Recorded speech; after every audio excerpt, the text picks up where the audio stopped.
Radio city கேட்டுட்டு இருக்கீங்க. Good morning. நான் உங்க ரேடியோ சிட்டி இலாயா.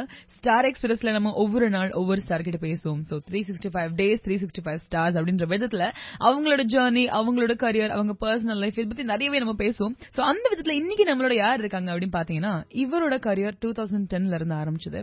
அப்பையில இருந்து இப்ப வரைக்கும் விக்கிபீடியால வந்துட்டு ஒவ்வொரு வருஷமும் ஒரு 5 படமாவது ஏறிட்டே தான் போகுது அப்படின்னு சொல்லணும். இவரோட ரொம்ப நோட்டபிள் பிலிம்ஸ் என்ன அப்படின்னு பாத்தீங்கன்னா, தெகிடி, மாரி, இறுதி சுற்று, மிருதன், தெரி, இறைவி, ராஜமந்திரி, கொடி, மரகத நாணயம் அண்ட் இப்ப ரீசெண்டா நாகேஷ் திரையரங்கம். சோ இது எல்லா படங்களிலுமே வந்துட்டு அவர் ஒவ்வொரு படத்திலயும் ஒரு டிஃபரெண்ட் ரோல் தான் கொடுத்திருக்காரு. கம்ப்ளீட்லி டிஃபரெண்ட் ஃபிளேவர்ஸ் நம்மளுக்கு கொடுத்திருக்காரு.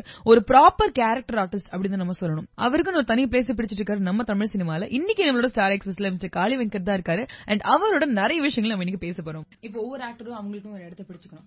அவங்க வந்து இத்தனை வருஷத்துக்குள்ள பிடிச்சுக்கலன்னா அதுக்கப்புறம் லைஃப்ல பிடிக்க முடியாது. அந்த மாதிரி காளி சார் வந்துட்டு ஒரு ப்ராப்பர் கேரக்டர் ஆர்டிஸ்டா செட்டே ஆயிட்டீங்க. அதாவது எந்த கேரக்டர் கொடுத்தாலும் அவங்களால அதை கம்ப்ளீட் 100% நீல் பண்ண முடியும் அப்படிங்கிற மாதிரி. இப்ப லாஸ்ட் இயர் கூட நிஜமாலே இப்ப லாஸ்ட் இயர் கூட மெர்சல் வேலைக்காரன் அந்த இயரோட பிக்கெஸ்ட் பிலிம்ஸ் தான் மெர்சல் வேலைக்காரன். மெயினா வேலைக்காரன்ல you have done a very important role. So அது ரெண்டுத்துல வொர்க் பண்ற அந்த எக்ஸ்பீரியன்ஸ் பத்தி ஃபர்ஸ்ட் நீங்க சொல்லி ஆகணும். Extraordinary experience. ஆக்சுவலா நான் தளபதி கூட அதுக்கு முன்னாடி தெரியல நடிச்சிருந்தேன். அது வந்து ஒரு 20-25 நாள் கூட இருக்கிற மாதிரியான இது இருந்துச்சு கான்ஸ்டபிள் கேரக்டர். இதுல வந்து மெர்சல்ல வந்து காம்பினேஷனே இல்ல. அது கொஞ்சம் எனக்கு ஃபீல் ஆச்சு, ஐயோ தளபதி காம்பினேஷன் இல்லையன்ட்டு. அவர் ஒரு நாள் ஜென்ரலா ஷூட்டிங் ஸ்பாட்டுக்கு டைரக்டர் கூப்பிட்டுருந்தாரு. அப்ப போய் பார்த்து பேசினேன். அவ்வளவுதான். அதுக்கப்புறமா வந்து படத்துல இவ்வளவு பெரிய வேலை அது செய்யும் அப்படின்றது எனக்கு பயங்கரமான ஒரு சந்தோஷத்தை கொடுத்துச்சு. ஏன்னா அது கடைசியா ஷூட் பண்ணது அந்த போர்ஷன் மட்டும் நம்ம ரிலீஸுக்கு ஒரு 10 நாளுக்கு முன்னாடி வரைக்கும் தான் முடிஞ்சது என்னோட ஒர்க். எல்லாம் ஆல்மோஸ்ட் படம் வந்து ஃபர்ஸ்ட் காப்பி ரெடி ஆயிடுச்சு. இந்த போர்ஷன் மட்டும் தனியா ஷூட் பண்ணாரு டைரக்டர். அப்போ வந்து ரொம்ப இன்ட்ரெஸ்டிங்கா இருந்துச்சு எனக்கு. பகல்ல ஷூட் இருக்கும், அதே சீனை நைட்டு டப்பிங் பேசும். பகல்ல ஷூட் நைட் டப்பிங் போயிட்டு இருந்துச்சு. எப்படி தூங்குறது சாப்பிடுறது இதெல்லாம் இல்ல அது கொஞ்ச நேரம் தானே. ஒரு நாள் ஃபுட்டேஜ் வந்து டப்பிங் கொஞ்ச நேரம் தான் வரும். ஒரு 1 ஹவருக்குள்ள அதை முடிச்சிடலாம். அது எனக்கு எல்லாம் ஒன்னும் பிரச்சனை இல்லை. டைரக்டர் தான் தூங்கலாம் அந்த ஒரு 10 நாளா. ஏன்னா ஷூட்டிங் முடிச்சு நேரம் எடிட்டிங் போயிடுவாரு. எடிட்டிங் பண்ணி அந்த ஃபுட்டேஜ் வந்து திரும்ப டப்பிங் வந்தாரு. டப்பிங் முடிச்சு திரும்ப அடுத்த நாள் காலைல சீக்கிரமா ஷூட்டிங் வரணும். இப்படி இருந்தது. அவருக்கு தான் டஃபா இருந்துச்சு. எனக்கு அப்படிலாம் இல்ல, ரொம்ப ஈஸியா இருந்துச்சு. எனக்கு நான் நடிச்சதுல ரொம்ப சுட எனக்கு நடிச்சு அப்படி ஒரு 10 நாள்ல ரிலீஸ் ஆன படம் மெர்சல். ஆமா, அதாவது அவுட்புட்டோட எக்ஸ்ட்ரீம் லெவல். நான் நடிச்சதுல இது வரைக்கும் இவ்வளவு பெரிய ரீச்னா அது மெர்சல் தான். Very nice sir. அடுத்து நம்ம இந்த படத்தை பத்தி பேசி ஆகணும் சார். வேலைக்காரன் ஆக்சுவலா பாத்தீங்கன்னா நீங்க நடிச்ச 2 பிலிம்ஸ் வந்துட்டு ஒரு மாதிரி லைட்டா கான்ட்ரோவர்ஷியல் பிலிம்ஸ் இருந்தாங்க. But then anyway they were successful. So எல்லாரும் பாத்துட்டு வந்து சொல்லும்போது என்ன சொன்னாங்க இந்த படத்துல உங்களை பாத்துட்டு? இல்ல அதான் நம்ம மேல இன்னும் கொஞ்சம் நம்பிக்கை அதிகமாகுது. ஏன்னா நம்ம நடிக்கிற படங்கள் வந்து ஒரு பாசிட்டிவான ஒரு விஷயத்துல இருக்குது. ஒரு எப்படின்னா ஒரு தேவையான படத்துல நம்ம நடிச்சோன்ற ஒரு பேரு, ஒரு சமூகத்துக்கு ஏதோ சொல்ற படத்துல நீங்க பாத்த தேவையான இருக்கிற ஒரு படமா இருக்குல்ல, அதுல நம்ம இருக்கோம் அப்படின்றது. இவன் நாகேஷ் திரையரங்கமும் அப்படிதான். அதுக்குள்ளயும் வந்து உங்களுக்கு ரொம்ப தேவையான ஒரு விஷயத்த உள்ள பேசியிருக்காரு இயக்குனர். அதை நீங்க படம் பார்க்கும்போது அதை ஃபீல் பண்ணுவீங்க கண்டிப்பா. மெடிக்கல் சம்பந்தமான ஒரு விஷயத்த வந்து அதுல இருக்கிற ஒரு அரசியல் பேசியிருக்காரு. அதை தாண்டி என்டர்டைன்மெண்டா நான் வந்து இதுக்கு முன்னாடி பண்ணாத லெவலுக்கான ஓவர்லாம் என்ன பண்ண வச்சிருக்காரு. சீன் கண்டென்ட்டாவும் சரி பெர்ஃபார்மன்ஸாவும் சரி கொஞ்சம் என்ஹான்ஸ் பண்ணி தான் இந்த படத்துல நான் நடிச்சிருக்கேன். Super sir. இப்போ வந்து வருஷத்துல வந்து ஒரு செட் ஆஃப் பிலிம்ஸ் ரிலீஸ் ஆகுதுன்னா அதுல கண்டிப்பா வந்துட்டு ஒரு 6 to 8 பிலிம்ஸ்ல கண்டிப்பா காளி சார் இருப்பாரு அப்படின்னா அதே மாதிரி 2016ல வந்துட்டு இறுதி சுற்று அண்ட் கொடி very important films for that year. இறுதி சுற்றுலாம் வந்துட்டு எல்லாருமே சோ வந்து இறுதி சுற்றுல வந்து நீங்க ஒரு ப்ராப்பர் டங்கர்ட் கேரக்டர்ல வந்து இது பண்ணீங்க. எப்படி அந்த கேரக்டருக்கு பில்ட் பண்றதுக்கு நிஜமாலே ஏதாவது எஃபெக்ட் ஹோம்வொர்க் அதெல்லாம் பண்ணிட்டு வந்தீங்களா? இல்ல அது வந்து எல்லா புகழும் இயக்குனர்களுக்கு. ஏன்னு வச்சுங்க, நம்மள வந்து இது செய்ய முடியும் அப்படின்னு நம்புறதுதான் ஃபர்ஸ்ட். ஏன்னா ஒரு ஆக்டருக்கு வந்து நம்மள நம்பிட்டாங்கன்னா ஆட்டோமேட்டிக்கா பண்ணிட முடியும். இல்ல இப்ப எல்லா ஆக்டருக்கும் அப்படி ஒரு கெப்பாசிட்டி இருக்குதான் செய்யும். ஆனா அது மாதிரியான ரோல் கிடைக்குமான்றது ரொம்ப டவுட். அது வந்து எனக்கு கிடைச்சிருக்கு. அதுக்கு காரணம் வந்து டைரக்டர்ஸ் என்ன அப்படி ஃபீல் பண்ணதுதான் பெரிய விஷயம். சுதா மேடம்க்கு, இப்போ அட்லி சாருக்குலாம் இது மூலமா நன்றி சொல்லிக்கிறேன். ஒரு வெரைட்டி காட்டுறதுன்றது நம்ம ஊர் சினிமால ரொம்ப கஷ்டம். மலையாளத்துல எல்லாம் ஈஸியா கிடைக்கும். வேற கைண்ட் ஆஃப் ரோல்ஸ் வந்து கிடைச்சிட்டே இருக்கும். நமக்கு வந்து ஒன்னு பழகிருச்சு. இப்போ ஒன்ஸ் வந்து நம்ம ஒரு கைண்ட் ஆஃப் ரோல் நடிச்சு ரீச் ஆயிட்டோம்னா எல்லா படத்துலயும் அது மாதிரியே தான் கூப்பிடுவாங்க. இங்க எனக்கு அது வந்து அந்த மாதிரி இல்லாம நான் அப்படி இருக்க கூடாதுன்னு நான் முதல்ல இருந்து ஆசைப்பட்டுக்கிட்டே இருந்தேன். நம்ம வந்து இவருனா இப்படிதான் நடிப்பாரு, இந்த சீட்டை தூக்கி போட்டுற கூடாது, இவர் என்ன இதுல பண்ணிருப்பான், இந்த படத்துல என்னவா ஒரு சின்ன ஒரு காமெடி ஹியூமர் இல்ல ஒன்லி இந்த ஸ்ட்ராங் கேரக்டர்ஸ் மாத்திரம் இல்லாம எல்லாம் பேலன்ஸ்டா அது ஒரு இந்த எதிர்பார்ப்பு இருக்கணும்னு நான் ஆசைப்பட்டுட்டே இருந்தேன். அந்த மாதிரி நான் போயிட்டு இருக்கேன்னு நினைக்கிறேன். நிஜமாலே அப்படிதான் போயிட்டு இருக்கேன். Super sir. நீங்க நடிக்கிறதுக்கு வந்து ஒரு டேர்ம் யூஸ் பண்ணலாம் சார், நம்ம மெத்தட் ஆர்டிஸ்ட் அப்படின்னு. ஒரு ரோல் உங்களுக்கு சொன்ன உடனே அந்த ரோல் நிஜமாலே ஒரு மனுஷன் வந்து அவன் எப்படி இருப்பான் அப்படின்னு நம்ம யோசிச்சு பண்றது வேற, டைரக்டர் சொல்றத ஃபாலோ பண்ணி பண்றது வேற. சோ நீங்க எப்படி ஒரு மெத்தட் ஆர்டிஸ்டா, அது இப்படிதான் அவன் இருப்பான் அப்படிங்கறத யோசிச்சு அத கொண்டு வருது? ஆமா, அது எனக்கு மெத்தட் ஆக்டர்ன்றதுக்கு முழுசா எனக்கு அர்த்தம் தெரியல. ஆனா நான் வந்து நான் கத்துக்கிட்டது எப்படின்னா, ஒரு ரோல் வந்து அந்த சீனா இருக்கட்டும் இல்ல அந்த படத்துல இருக்கிற முழு பெர்ஃபார்மன்ஸா இருக்கட்டும், அந்தந்த ஃபீல்ட்ல அது என்ன டிமாண்ட் பண்ணதோ அதை வந்து அப்படியே செஞ்சிடணும். அதுதான் எனக்கு சொல்லி கொடுத்தாரு எங்க ஃபர்ஸ்ட் படம் டைரக்டர். அதாவது நீ வந்து அதுல எதையும் செய்யணும்னு நினைச்சு ஒண்ணு பண்ணிடக்கூடாது. காமெடியா நான் பண்ற மாதிரி காமெடி அப்படின்னு இறங்கி அதுக்குள்ள தேவையானது. ஒரு டைரக்டர் ஆர்டிஸ்ட். ஆமா, அது வந்து அது என்னன்னா அது அதிகப்படுத்தவும் இல்லாம அதுக்கு கீழே இல்லாம அவர் என்ன நினைக்கிறாரோ அதை விட நல்லா பண்றதுக்கு ட்ரை பண்ணணும் அப்படிங்கறத சொல்லி கொடுத்திருக்காரு. அப்போ அந்த ரோல் என்ன டிமாண்ட் பண்ணது நம்ம ஃபீல் பண்ணாலும் நமக்கு தெரிஞ்சிடும் இப்படிதான் வரப்போகுது அப்படின்றது. அது அப்படியே பண்றது அதுதான் எனக்கு தெரிஞ்சு நடிக்கிறதுல ஈஸியான வழி. Super sir. நிறைய இன்டர்வியூஸ்ல நீங்க சொல்லிருக்கீங்க ராஜமந்திரி தான் உங்களோட கரியர்லயே ரொம்ப ஒரு ஸ்ட்ராங்கஸ்ட் ஃபிலிம் அப்படின்னு. சோ அத பத்தி சில வார்த்தைகள் சார். ராஜமந்திரி வந்து எனக்கு வந்து ரொம்ப நெருக்கமான படம். நான் எனக்கு ஃபேவரட்னு சொன்னா டக்குன்னு ராஜமந்திரி வந்துடும். ஏன்னா அந்த ரோல் எனக்கு அவ்வளவு பிடிக்கும். எப்படின்னா என்ன அறியாமலே எனக்குள்ள வந்த ரோல் அது.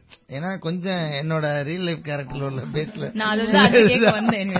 அப்படிதான் அந்த மாதிரி சம்பவங்கள்லாம் சந்திச்சதுனால ஒரு சாதாரண டயலாக் தான் கேட்பான், என்னென்ன இப்படி அதுக்கே நான் இப்ப இந்த பொண்ணுக்கு ஒத்துக்கிட்டேன்னு சொல்லி தம்பி கேட்பான். லவ் பண்ணிட்டு இருந்தேன், அப்புறம் அது வந்து நடக்கல, அந்த லவ் ஃபீல்ட்ல இருந்திருப்பேன் நினைச்சேன், நீ எப்படி நான் ஒத்துக்கிட்டேன் அப்படின்னு மாதிரி ஒரு கேள்வி கேட்கறப்ப சொல்லுவான், இல்லடா 20 வயசுல இருந்து எவனை பார்த்தாலும் எப்ப கல்யாணம் கேட்டானா, அதான் ஒரு வேகத்துல நான் ஒத்துக்கிட்டேன்டா அப்படின்னு சொல்லுவான். இது சாதாரண ஒரு டயலாக் தான்.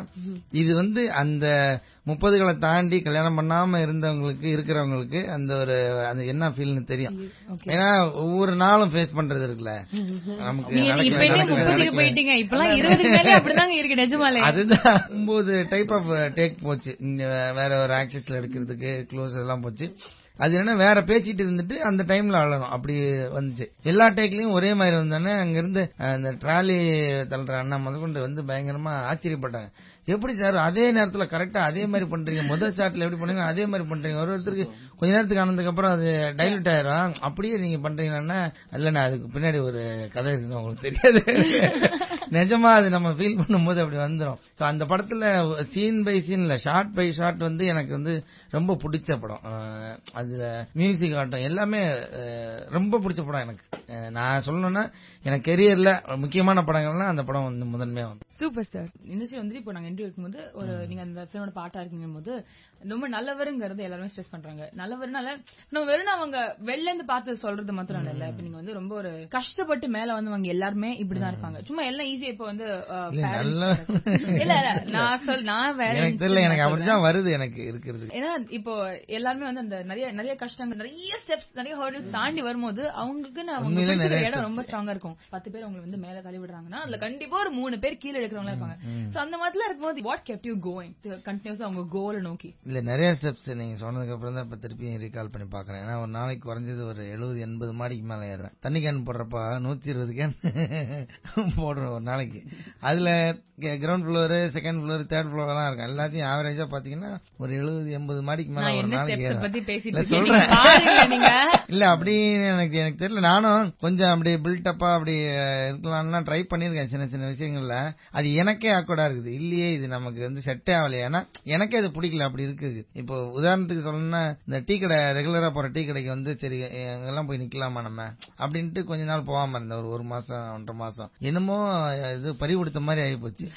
ஆமா என்ன இருக்கு நம்ம எதுக்கு அங்க போகாம இருக்கணும் அப்படின்ட்டு இப்ப போனக்கு கம்ஃபர்டபுளா இருக்கு. இப்ப நமக்கு நல்லவனா இருக்கணும் அப்படின்லாம் ட்ரை எல்லாம் பண்ணல நானு. இது முதல்ல நான் நல்லவன்றது சொல்றதே முதல்ல தப்பு தான். நல்லவங்கன்றது ஒரு பெர்ஸ்பெக்டிவ்ல இருக்கு.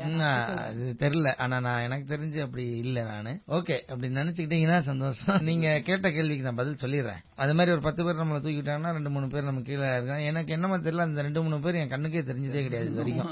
அப்படி ஒருவேளை நடந்திருக்கும் அப்படி கேள்விப்படுவேன்.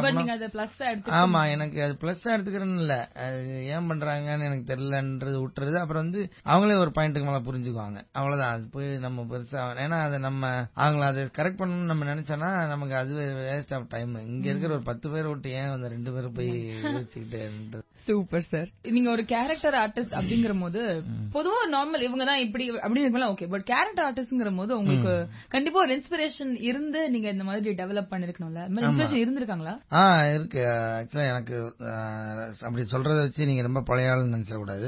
எனக்கு தங்கவேல் சார் வந்து ரொம்ப பிடிக்கும். கல்யாண பரிசு அதான் வந்து எக்ஸ்ட்ராடினரியா. இப்பவும் எனக்கு அந்த சவுண்ட் கேட்டா பயங்கர எனர்ஜியா இருக்கும். அது ஒரு சிலர், நீ மட்டும் அந்த பொதுக்கூட்டத்துக்கு வந்திருக்கணும், மாலைன்னா மாலை, ஒரு லாரி நிறைய மாலை.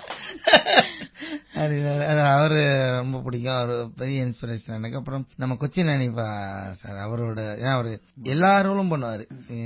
காமெடி பண்ணாரு, வில்லனுக்கு பண்ணுவாரு, கேரக்டர் ஆர்டிஸ்ட் பண்ணுவாரு. எது பண்ணாலுமே எவ்வளவு பெரிய ஸ்டார் கூட அவர் இருந்தாலுமே நீங்க ஸ்கிரீன்ல நீங்க அவரை கவனிக்க வச்சிருவாரு. ஏதோ அவரு எதுவுமே பண்ணலைனாலுமே நீங்க அவரை பாப்பீங்க, அது ஏதோ ஒரு மேஜிக் அவர்கிட்ட இருக்கும். சோ அதெல்லாம் அவரெல்லாம் எனக்கு ஒரு பெரிய இன்ஸ்பிரேஷன் தான். Very nice sir. Kaali Venkat உங்க பேரு, அந்த அடைமொழிக்கான ஒரு அந்த ரீசனை நீங்க எடுத்து சொல்றீங்க தெரியும். பட் இது இந்த ரேடியோல இந்த இடத்துல நீங்க சொல்லணும். அது வேற ஒண்ணும் இல்ல. நான் 2008 வந்து தசையினை தீ சுடினும் அப்படின்னு ஒரு படத்துல நடிச்சேன். அந்த படத்தோட டைரக்டர் விஜய் பிரபாகரன் வந்து அந்த ஒரு காளின்ற ஒரு ரோல் கொடுத்திருந்தாரு. அவர் வந்து என்ன காளி காளின்னு கூப்பிடுவாரு, வெங்கட்னு கூப்பிட மாட்டாரு. அவருக்கு வரல, காளின்னு கூப்பிடுறது ஈஸியா இருந்துச்சு.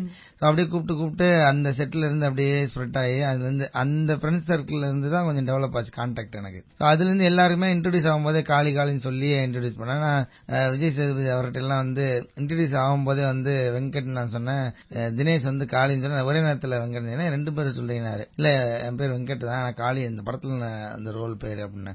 இல்ல வெங்கட் நான் காளி தான் நல்லா இருக்கு, காளின்னு வச்சுக்கோ அப்படின்னு, காளி தான் உன்னை கூப்பிடுறேன் அப்படின்னு அவர் அப்படி ஆரம்பிச்சு அந்த சர்க்கிள்ல கூப்பிட ஆரம்பிச்சோன்னா அப்படியே நானும் சரி விட்டுட்டேன். அதுக்கப்புறம் அப்படியே ஆமா அப்படியே மாறிடுச்சு. வெங்கட் வந்து திரும்ப ஆட் ஆயிடுச்சு. அப்படின்னா பேஸ்புக்ல எல்லாம் போடுறப்போ காளின்னு சொன்னா என்ன ஏத்துக்க மாட்டேன்ருச்சு பேஸ்புக் கூட, வெங்கட் சத்தனா ஏத்துக்கிச்சு, திரும்பி காளி வெங்கட்னு போட்டாங்க. ஓகே, நான் எதையுமே நான் பிளான் பண்ணல. நிறைய பேர்லாம் வந்து கேள்விப்பட்டிருக்கேன், பாத்திருக்கேன். ஒரு 108 பக்கத்துக்கு வந்து அந்த பேர் எழுதுனா அந்த பேர் மாறிடும் அப்படின்ட்டு. அந்த வேலையெல்லாம் இல்லாம எனக்கு மாறிடுச்சுன்னு நினைக்கிறேன். Super sir.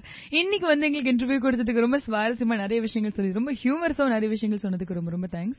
Radio city Tamil, எங்கேயும் எப்பொழுதும்.